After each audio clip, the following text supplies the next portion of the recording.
Oi, pessoal. Esse é o curso de Química Inorgânica Básica e eu sou a professora Raquel Mambrini.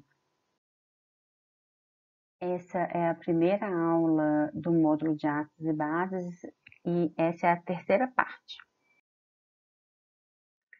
Na primeira parte da aula 1, a gente revisou um pouco a teoria de Arrhenius.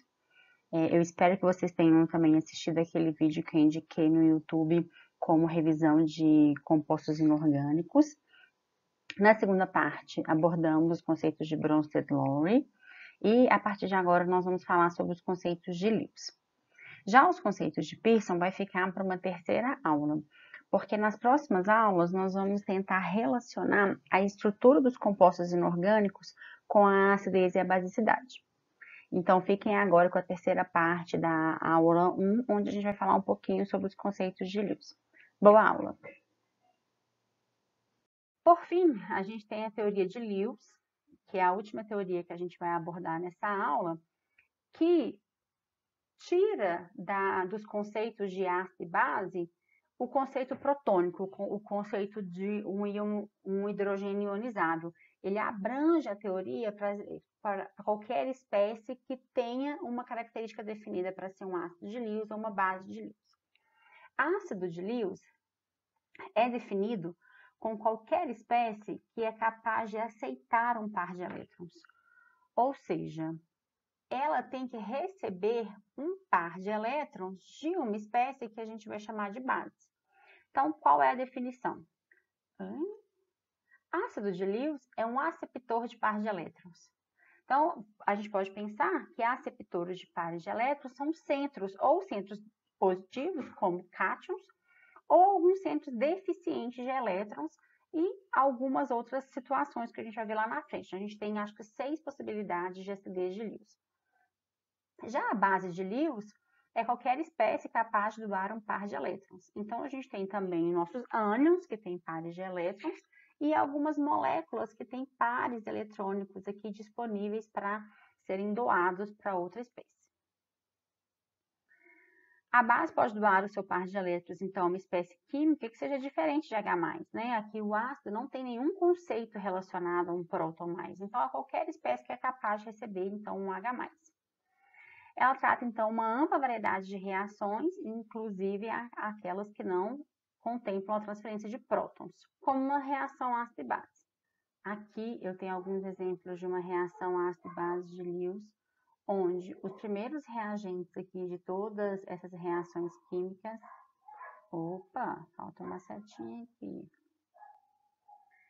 Onde todas essas espécies possuem um par de elétrons não ligantes capaz de serem doados para essas espécies que têm um orbital disponível. Esse tipo de reação química de ácido-base de Lewis, onde eu tenho uma base de Lewis e um ácido de Lewis formando um único composto, é chamado de formação de complexo ou formação de adulto. Essas espécies aqui são chamadas, então, de adulto ou complexo. Como que essa ligação é formada? Eu tenho o BF3, que é considerado um ácido de Lewis, porque ele tem um orbital vazio disponível, e eu tenho a minha amônia, que tem um par de elétrons disponível, chamado então de base de Lewis. A reação é feita com a superposição desse orbital vazio do boro com um orbital preenchido com um par de elétrons não ligantes da amônia, formando então o meu adulto ou complexo aqui esboçado. Então, como que eu sei que uma espécie pode atuar com um ácido de Lewis? Quais são os casos de acidez de Lewis que a gente tem? Agora a gente vai ver alguns exemplos de substâncias que podem atuar com o ácido de Lewis. A primeira classe de substâncias são os ácidos de Bronsted-Lowry. Todo ácido de Bronsted-Lowry é um ácido de Lewis. Por quê? O próton do ácido de Bronsted, ele é capaz de acomodar um par eletrônico de uma base. Então, ele é chamado de ácido de Lewis também. Por um exemplo, o H+, reage com a amônia para formar o íon amônio. A amônia tem um par de elétrons não ligantes, então a caracteriza como base de Lewis, e o H+, por receber este par de elétrons, é chamado, então, de base de ácido de Lewis. Então, é chamado de ácido de Lewis e a amônia de base de Lewis. Para a formação, então, desse adulto complexo que a gente chama de íon amônio. O segundo caso que a gente tem de acidez de Lewis é quando uma espécie tem um octeto incompleto. Todos os compostos cujo átomo central não tem o octeto completo pode receber um par de elétrons de uma base de Lewis, que é aquele caso que a gente viu lá atrás da formação do complexo entre a amônia e um composto de boro. Neste caso aqui, o boro, então, vai receber o par de elétrons da minha amônia, formando, então, o meu complexo. Ele é um ácido de Lewis porque ele tem seu octeto completo, capaz, então, de receber esse par de elétrons. O terceiro caso de acidez de Lewis são para as moléculas que já têm um octeto completo e que, para acomodar um par de elétrons, eles precisam sofrer um rearranjo atômico. Nessa reação do gás carbônico com a água é capaz de doar um par de elétrons para esse carbono. Esse carbono, por não poder expandir o seu octeto, ele rearranja suas ligações, doando, então, esse par de elétrons para o oxigênio. Forma, então, o meu intermediário, e esse intermediário, por estar instável, por ter numa mesma estrutura uma carga positiva e uma carga negativa, esse oxigênio captura o hidrogênio da água, formando, então, a espécie que a gente chama de ácido carbônico.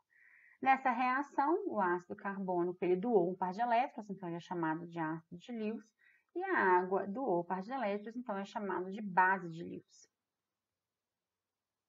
O quarto caso de acidez de Lewis é quando eu posso ter uma expansão do octeto.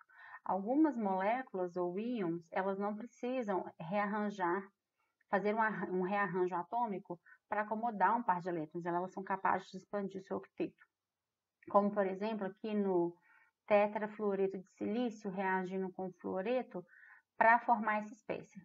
Desculpa, gente, eu acho que tem um erro. São 2 fluoretos formando um complexo com 6 flúors, numa reação onde eu tenho SF4 mais 2 fluoretos, formando SF6-, numa geometria aqui octaédrica, peço desculpas. Neste caso, o silício é capaz de acomodar os átomos de flúor sem ter uma expansão do octeto. O quinto e último caso de possível acidez de Lewis, eu acho que ela trata de 6, são 5. São espécies, são cátions com orbitais vazios. Um cátion metálico ele pode ligar um par de elétrons fornecido por uma base, formando o que a gente chama de um composto de coordenação. Por exemplo, íons de cobalto 2+, sofrem hidratação através de uma ligação ácido-base de Lewis.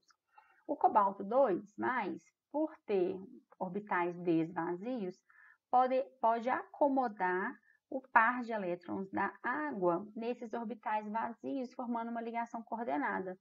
Formando, então, um complexo, e esse tipo de complexo, onde eu tenho um metal de transição acomodando um par de elétrons de uma base de Lewis, a gente fala que esse complexo é chamado de composto de coordenação. E as bases, né? Quem são as nossas bases de Lewis? Quais são as espécies possíveis que apresentam a basicidade de Lewis? Primeiro, obviamente, são os ânions, né? Que tem um par de elétrons disponível aqui, uma carga negativa disponível para ser doada. E segundo, moléculas neutras que possuem par de elétrons disponíveis. Como que uma molécula neutra tem um par de elétrons disponíveis? Uma vez que ela tem um par de elétrons não ligantes, né? Então, aqui, por exemplo, a água, a amônia, o PCl3, todas essas espécies têm no meu átomo central um par de elétrons não ligantes. Então, eles podem funcionar, então, como uma base de Lewis. Dentro da teoria ácido-base de Lewis, a gente tem algumas variedades de reações que são características, reações que são caracterizadas como ácido-base de Lewis.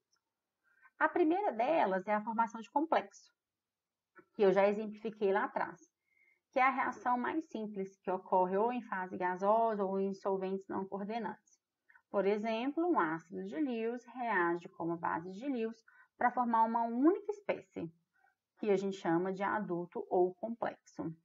Geralmente é formada uma ligação covalente coordenada, nesse tipo de ligação. Vamos lembrar que a ligação covalente coordenada é aquela onde eu tenho a doação de um par de elétrons de uma espécie para um orbital vazio. O segundo tipo de reação ácido-base de Lewis são reações de deslocamento, onde uma base ou um ácido é capaz de deslocar um ácido ou uma base já de um complexo formado por uma reação ácido e base. Como assim? Esse é um complexo, um adulto formado por uma base B e um ácido A. Na presença dessa base, que eu chamo de belinha, essa base B vai ser deslocada, formando, então, um novo complexo A-belinha e liberando a base, então, para o meu meio reacional.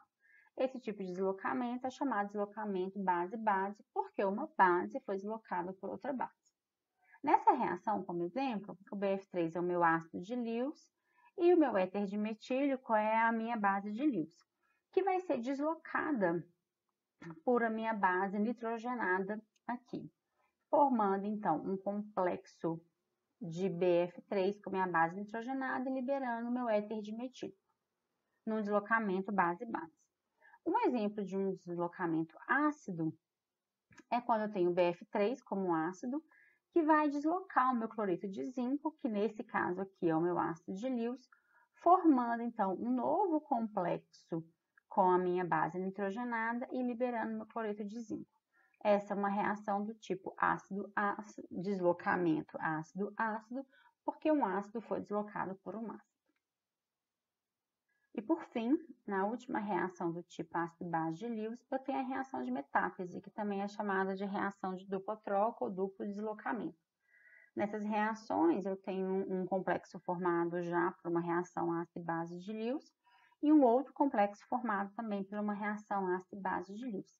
Nessa reação, o ácido troca de posição com o ácido do outro complexo e a base troca de posição com a base do outro complexo, formando, então, dois novos complexos. O deslocamento da base B pela base B' é acompanhada pela extração do ácido A pelo ácido A'. Como um exemplo, nessa reação que eu já tenho um complexo formado entre o ácido de Lewis, que tem um átomo central de silício e o iodeto, e o ácido de Lewis de prata mais ligado com minha base brometo, eu vou ter uma troca de base, ou seja, o brometo vai deslocar o iodeto, formando então iodeto de prata e um complexo do brometo com o meu ácido que tem o silício como átomo central. Então, essa foi uma aula introdutória, onde a gente revisou um pouco a teoria de Arrhenius, só os conceitos básicos, observando a limitação do solvente. Conceituamos um ácido e uma base de Bronsted-Lawrence. Relembramos, né, a definição de ácido e base conjugado e de base e ácido conjugado, o par ácido-base conjugado, que a gente chama. Definimos também quem são os ácidos de Lewis e as bases de Lewis. Definimos quais são os casos de ácidos de Lewis e as bases de Lewis e os tipos de reação que envolvem esses tipos de ácido. Na próxima aula, a gente vai abordar a força dos ácidos em relação à sua estrutura. O que faz a estrutura de uma substância tornar aquela substância mais ácida ou mais básica. É isso, pessoal. Muito obrigada.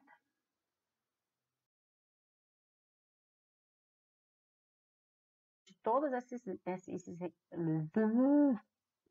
Errou! O harmônico foi capaz de receber um par de elétrons do...